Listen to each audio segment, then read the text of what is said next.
All right, it's live. All right, hello and welcome. Whoa, microphone's gone. Hello and welcome to this week's PFF Q&A mailbag. I'm Doug Kyed, joined as always by Ari Meirov and Brad Spielberger. Guys, how are you doing today? Doing well. We have Monday Night Football here tonight. Week 2 is in the books. That was a wild week 2. So many great games, a lot of unfortunate injuries, and we're here to cover it all. Yeah, I don't want to jinx it, but we've had an incredible start to the season. All the primetime slates, although tonight I guess we'll see with Lions and Packers if that continues. Yeah, I guess if the Packers play as poorly as they did in week 1, then maybe this will be a game. But if we expect it to go as we all think it might, then yeah, maybe it won't be quite as lucky. But we will see. Ari, you mentioned it. There were quite a few injuries this weekend, especially with quarterbacks. Fortunately, most of those did not become the severe variety, or they did not wind up being as severe as they might have looked right off the bat. Let's just go through some of those injuries right now. Dolphins quarterback Tua Tagovailoa has bruised ribs day to day. They've got the Raiders coming up on Sunday. Andy Dalton has got a bone bruise in his knee. Not really sure if he can go on Sunday against the Browns. Tyrod Taylor has got a hamstring injury for the Texans. We know that Deshaun Watson will not be playing on Thursday against the Panthers, but it could be Davis Mills, the rookie, if Tyrod Taylor cannot go. And then Carson Wentz. He's got 2 sprained ankles. They're not sure if he can go on Sunday as well. There were also injury scares to Browns quarterback Baker Mayfield, to Raiders quarterback Derek Carr. So quarterbacks were just dropping like flies, but nothing season ending, nothing too severe. So that's ultimately a good sign, but you could see, 3 or 4 quarterbacks not starting for their teams this Sunday.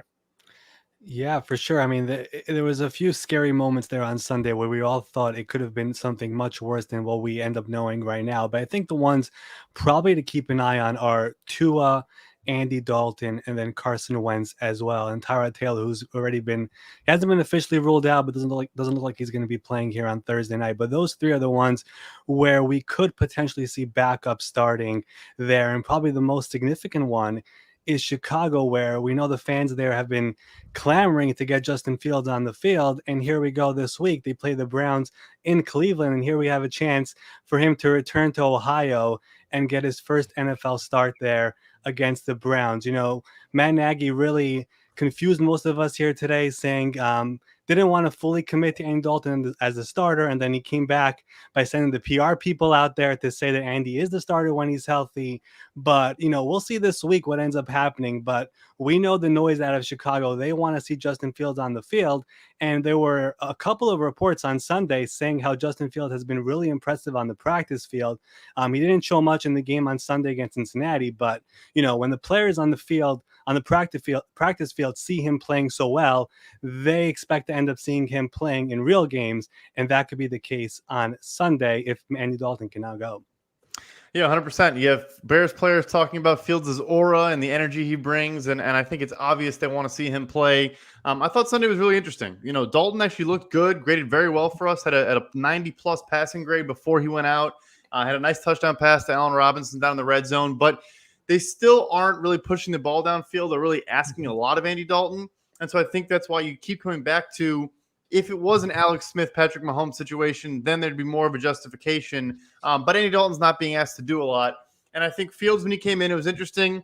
It was obviously mid-game, so I think they had to stick with Andy Dalton's package because Fields never had any boots, any rollouts. He was all pure pocket passer, which is not entirely his game. He did have the ugly interception, but I actually thought he looked pretty good.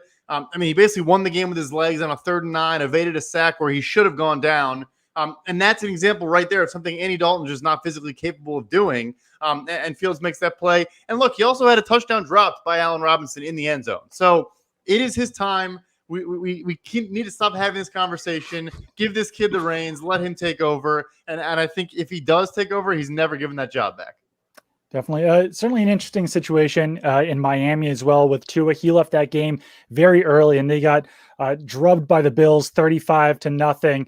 So they can't be without Tua for too long. We kind of saw what that offense looks like with Jacoby Brissett, and it was not pretty. Let's talk about some 180s from week one that we watched on Sunday. And I'll kick this off with the Tennessee Titans. We talked a lot about the Titans last week on this show, and I thought that they really did look like a different team against the Seattle Seahawks. That's a really tough opponent that they were going up against. And really, that game could have ended even earlier than it did. It went into overtime. The Titans were able to beat out the Seahawks. Big game there for Derrick Henry. But that game could have ended on a couple of different times before that. Julio Jones should have had a touchdown in the end zone. That was called back. Looked like his heel might have come down out of bounds, but certainly was not conclusive.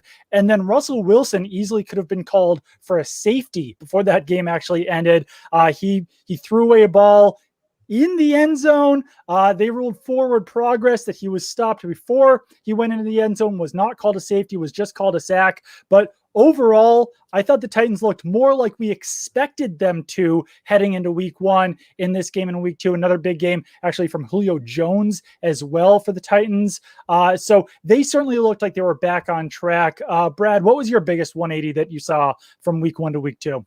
Yeah, I touched on the Bengals a little bit, and I think they definitely surprised me with how poor they looked against the Bears. We're used to this vaunted Bears defense, but it's not as good as it's been in years past. But they made them look like the 2018 Bears defense. But I think the biggest takeaway for me really was the Carolina Panthers. I think I chalked up their week one win to playing against the Jets, playing against a rookie quarterback, in particular that defensive line in Carolina. We know Brian Burns is a stud, was becoming one of the better pass rushers in the NFL the end of last season, first rounder in 2019, and he looks every bit of it this year as well. Derek Brown on the interior taking that step.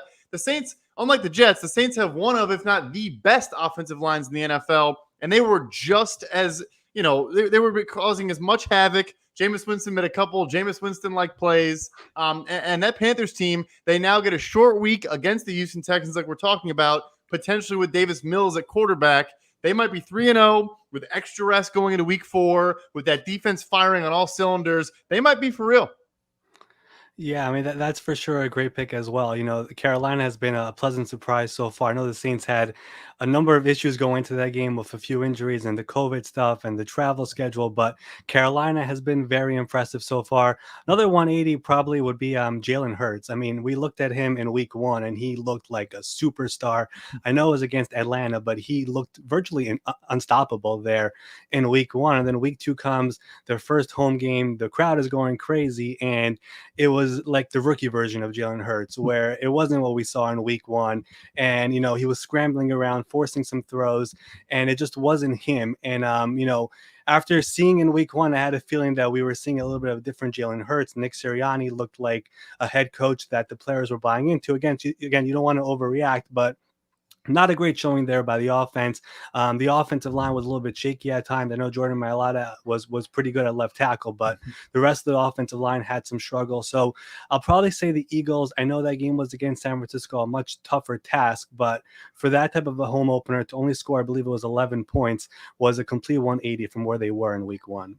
Let's do some fantasy hindsight as well from week two.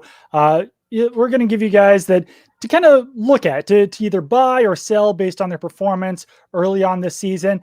And my guy would actually be Robert Woods. And I actually think that if you can trade Robert Woods as a, one of those wide receiver 2, wide receiver 3, I think you should do it at this point, whatever value that you can get from Robert Woods, because that offense is really running through Cooper Kupp. That's what I expect moving forward. I think that he's the mainstay in that wide receiver group. I think that you're going to see somewhat of a rotation between Robert Woods, Van Jefferson, and Deshaun Jackson even moving forward. I know that Deshaun Jackson did not play a lot in week 2, but that's basically how it was described to me this summer, is that, okay, Cooper Kupp's going to stay in the slot, but there's going to be a bit of a rotation depending on what plays being called, what you need from the wide receiver, those outside spots. So you might actually see Van Jefferson and Robert Woods rotating a little bit more than you might expect in 2 receiver sets. When they get into 3 receivers, might not always be Woods, Jefferson, and Kupp in there. You could see Deshaun Jackson mixed in as well. And just early in the season, only 8 catches, 91 yards for Robert Woods.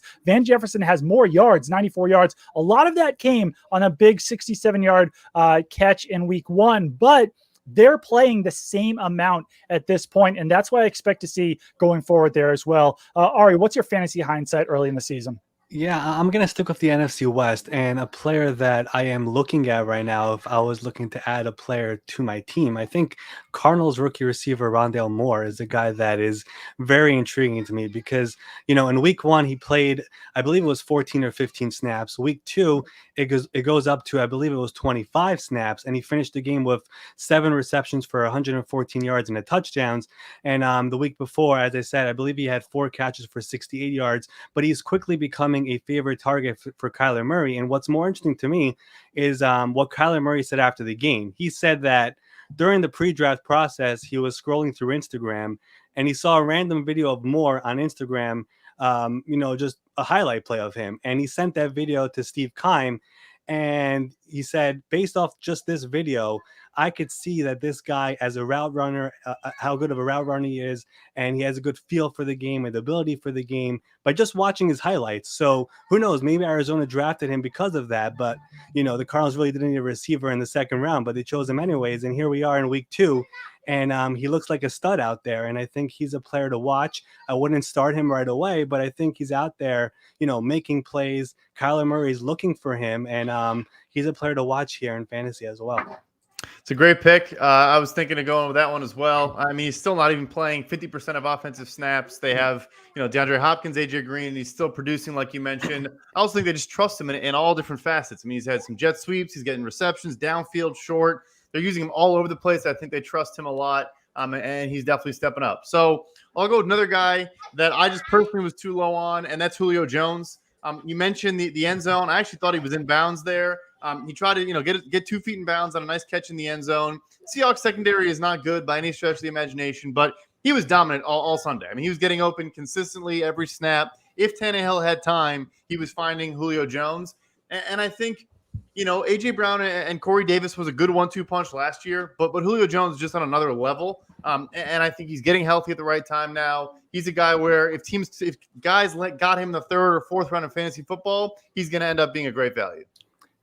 Couple pieces of breaking news that we've got right here. The Eagles have placed tight end Zach Ertz on the COVID-19 reserve list. Also, John Gruden said that Derek Carr is questionable to play on Sunday with that ankle injury. Derek Carr came back basically right away in that game. So I'd still probably expect to see Derek Carr on Sunday, but certainly interesting that they're already putting that questionable tag on him. Let's get into some of your questions as well. The first one we'll just get into from Taylor Steins. Cam Newton to Houston. I still don't think that Cam Newton will be signing with a team unless there's a season-ending injury to a quarterback, and that's not what it looks like happened with any of these quarterbacks who got hurt in Week 2. They do still seem like they are, content to put Tyrod Taylor out there. They're content to put Davis Mills out there. As David Culley said, Deshaun Watson will not be playing for the Texans on Thursday. So I would say no to that. I think that, like I said, until we actually get a quarterback go down for the season, I don't really see Cam Newton getting a shot here. I would tend to agree. And I think just specifically in Houston, I think, first of all, Tyrod's injury doesn't sound like it's a long-term thing. Number 2, they used their first draft pick on a quarterback, so I'm assuming they want to get to see him. And then they also signed Jeff Driscoll, who's on their practice squad, and they gave him some guaranteed money as well. So I think there's 3 quarterbacks there who are going to be getting, if anything happened, they're going to be the guys who are going to be playing. And as for Cam Newton, as of right now, I actually spoke to a couple of people about this. It doesn't sound like anything is happening there with Cam. What I did hear, and I actually did not put this out, is that he is considering getting vaccinated, which I think is a pretty big deal, because what we've realized around the NFL is if you're a free agent and you're not vaccinated, the chances of you getting signed to a team right now is pretty unlikely. So that is something that Cam is considering. I don't think he's done it yet, but I think if he does do that, the chances of him actually getting on a team does move up significantly. So that's something to watch. Yeah, well, I mean, you mentioned the Raiders and Derek Carr. Like you said, he did come right back in the game, but if he's questionable and legitimately questionable, they've already put Marcus Mariota on IR. So, Nathan Peterman, I guess, would be the next guy up there. I don't think they want to see him play. I don't think anyone wants to see him play. So I'm not saying Cam would be an option there, but, like you said, I'm with you, where unless a team either has a season-ending injury, or I would say it's probably still too early in the season for a team to tell themselves, like, look, we're a contender. We can't afford to lose a single game. We need to stay relevant. And maybe that becomes the Raiders, if Carr does miss some time. But I agree. I don't see it happening, at the moment. Yeah, the Raiders quarterback situation certainly is interesting if Derek Carr cannot play on Sunday, which, like I said, I mean, since he came back into the game so quickly, I think that we are expecting that. But at this point, yeah, it would be Nathan Peterman. And did they sign a quarterback to their practice squad today? Was that Kyle Slaughter that they brought in? Yeah. So it would be Nathan Peterman and Kyle Slaughter. And the Raiders have actually got off to a really hot start this season. So that would certainly be unfortunate if Derek Carr did have to miss any time. But yeah, once again, I don't think that that's something that we're really anticipating heading into week 3, is that Derek Carr would miss time. It's very odd that he would come out on a Monday and say he's questionable for Sunday. I'm curious to know just how that even came up, that he said that he's questionable already after a game that just happened yesterday, and that he finished off and played really great. So I wouldn't be that worried right now. It's not like they're playing on Thursday night. They're playing on Sunday. So I wouldn't be worried too much as of right now, but obviously that's something that we will be tracking as the week goes on. Well, thanks a lot to everyone for joining us. Usually we do these on Monday at noon, but we did do it at 4 p.m. today, switched up the schedule a little bit, but we will be doing it around lunchtime in the future. So subscribe to PFF.com, follow Ari at MySportsUpdate on Twitter, follow Brad at PFF_Brad, and throw me a follow at Doug Kyed as well. Thanks again for watching.